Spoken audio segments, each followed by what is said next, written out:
भारताची आणि विशेष करून भारतीय जनता पक्ष ज्या ज्या वेळेस सरकारमध्ये आलेला आहे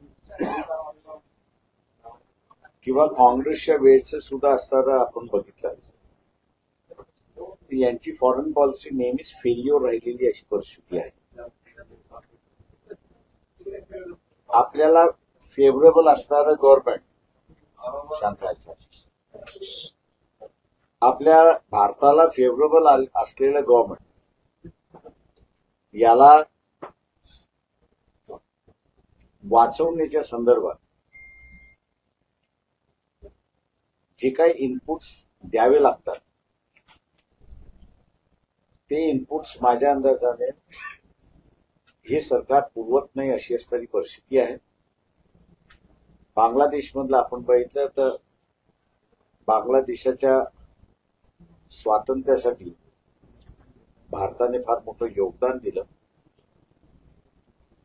बांगलादेशमधली जनता ही भारताबरोबर आहे, परंतु डिप्लोमॅटिकली आपण त्यावेळेस शेख मुजीब रेहमान ह्यांनाही वाचू शकलो नाही. आंद्रेस त्याच्यानंतर झाला तोही आपण असताना थांबू शकलो नाही. आणि आता फ्रेंडली गव्हर्नमेंट असतानाही त्या सरकारच्या विरोधात जनता जाते किंवा लोक जातात आहे याचं इनपुटही देऊ शकत नाही.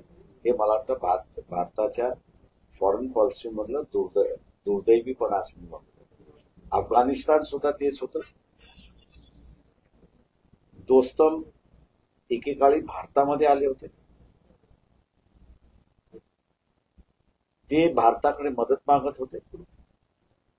त्यावेळेस काँग्रेसचं गव्हर्नमेंट होतं, अटल बिहारी वाजपेयींचं सुद्धा गव्हर्नमेंट होते, त्याही वेळेस ते आले होते.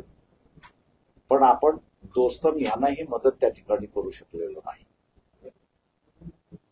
किंवा मालदिव्स मधला असणारा आपण असणारं त्या ठिकाणी बघितलं आत्ताच्या याच्यामध्ये, तर तिथेही आपण असणारं भारताच्या विरोधात असणारं गव्हर्नमेंट त्या ठिकाणी चाललेलं आहे. मॉरिशस मधलं मालदिव्स मधलं असणारं जे आहे किंवा इतर ठिकाणी सुद्धा आपण असणारं पाहिलेलं आहे की ज्यांच्याशी फ्रेंडली रिलेशन्स आपले पाहिजे त्यांच्याशी आपले असणारं फ्रेंडली रिलेशन न राहता ते मला वाटतं दुरावत चाललेत अशी असणारी परिस्थिती आहे. बर्माचं एक उदाहरण आपल्याकडे, म्हणजे म्यानमारचं आपल्याकडे उदाहरण, श्रीलंकेचं आपल्याकडे उदाहरण आहे. आणि मिडल ईस्ट मधल्या असणाऱ्या अनेक कंट्रीज जिथे भारतीय काम करतात तिथलंही असं आहे.